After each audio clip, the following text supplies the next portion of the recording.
Now that I've made my first batch of apple butter, which yielded only about 5 pints, we always ate apple butter with potato soup and Wecka. And I think this is as close to Wecka, the Swiss bread, Swiss kind of sweet, rich bread.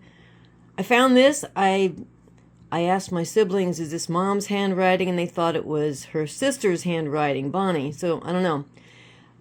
You'll notice there's not a whole lot of instructions there. It looks like it makes a sponge of some sort where you put the warm milk with the yeast and sugar and some of the flour and kind of let that go, and then you mix in the rest of the lots of sugar butter. I mean, if this turns out, it should be good. You notice there's no temperature and time. I'm guessing for a sweet bread, maybe 350 and maybe 35 minutes. Cover it with foil if it gets too dark. I have no idea if this is going to turn out. So we're ready for Wecka. Let's try. And for once, I've arranged my ingredients. Okay, so we've got the milk. I've got to heat that up with a tablespoon of sugar. There's just the regular unbleached flour. There's my salt. I just bought another big 2-pound thing or 1-pound thing of yeast. We're good there. I always use a little dough conditioner. There's the butter. You know, I've got quick acting yeast, so I'm not going to proof the yeast in water. I'm just going to put the yeast on top of the flour and it will be fine. I've got instant yeast. That's pretty much all you buy anymore. And I just noticed something interesting here, that the salt does not go in this first sponge. And that's like a lot of the sourdough or the French dough that I make, where you proof it first without salt, you add the salt later. So, okay, we're going to mix this up in the bread machine. And this is the consistency of pancake batter. Yeah. I'll let it mix a little bit more, and then I guess I'll just set the timer and walk away for a while. I never make 100% white flour bread, but I'm trying to be authentic here. It's killing me not adding some of my my own ground wheat flour, or whole wheat flour, but we'll be okay this time. It looks pasty white to me. I'll check back in half an hour. So there's only 4 ingredients that go in it once that's proofed or raised. So we've got 3.5 cups of flour. Now you know I won't just dump that all in. In fact, I don't think my bread machine can handle this much flour. While I'm waiting here, it dawned on me that because this is such a sweet, rich dough, it's a lot like my mom's, well, except for the sponge, like her dinner roll dough. So instead of 2 loaves of bread, I'm going to make a loaf of bread and a pan of dinner rolls, which my sons have been asking for anyway. It has been 30 minutes, or pretty close to 30 minutes. I am suited up again. And as my older sister Jean used to tell me, I have the patience of a flea. Not wrong there. Hey, it does look like it poofed up really good. Okay, so now I will throw in the other ingredients as much as this poor little thing can hold, and then I'll fold in the rest of the flour.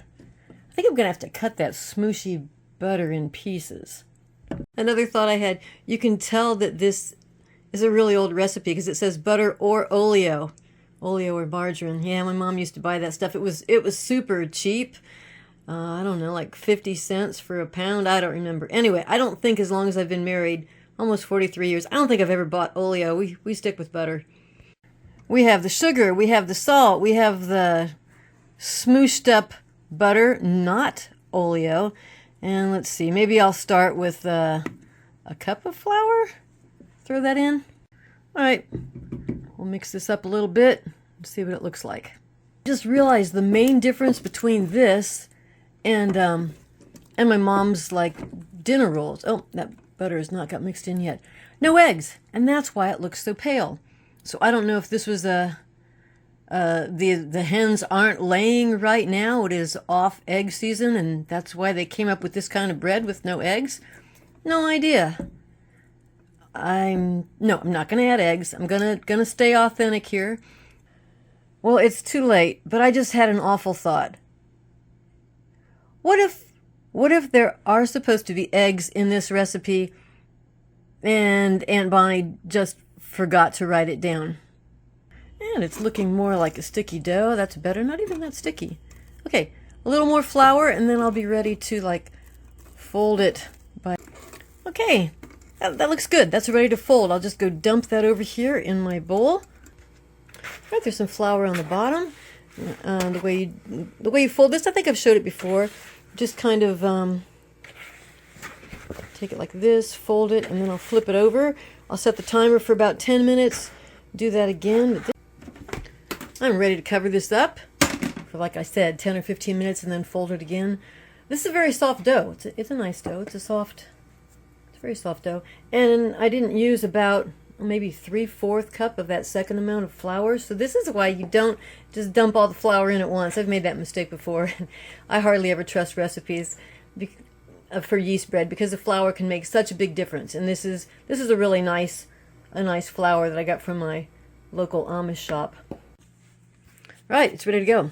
I'll cut it in half. Use half for bread, half for dinner rolls. I'll show you how I shape the bread. And first I'm going to have to grease these. I'm not sure if they're non-stick. We're going to grease them. And I'll do it my mom's way. Some lard on some wax paper real quick here. And you did hear right. I did say lard. I think my mom might have used that fake Hymo shortening stuff more than lard when she worked the bakery. But we're going to use lard. Okay, so we'll just, on the sides, the edge, I'll smooth this around better. I mean, this makes the best pie crust too. You know that, right? I even use it in my chocolate chip cookies. Half butter, half lard. Okay, let's do a better job with that, and then let's get this shaped. Okay, I rolled this out. Doesn't have to be great.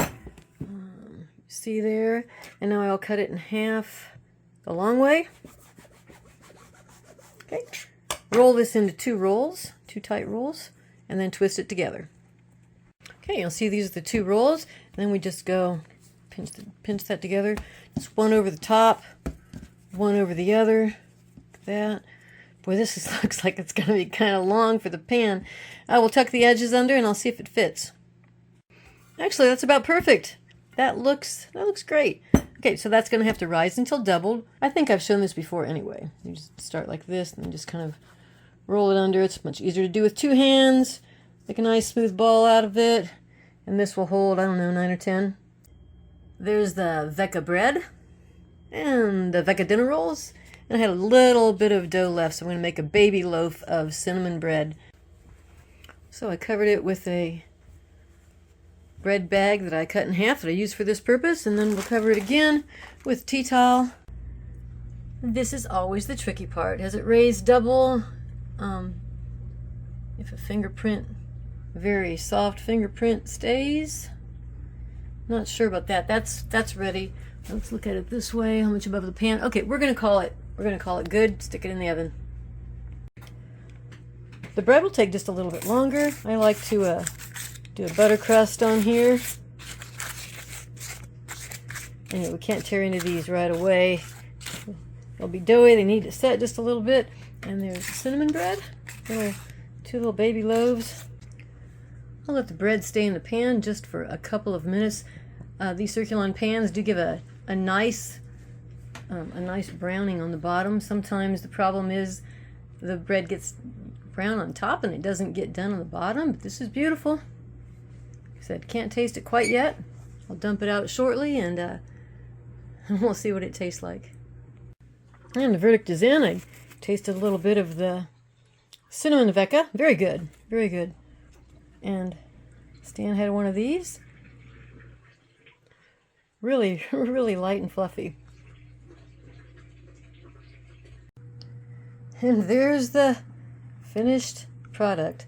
I did notice there was a little bit of skin on top of the apple butter. Just kind of stirred it in. There we go. Wecka and apple butter. Okay, no fake successes here. All right, I'm not going to lie to anybody.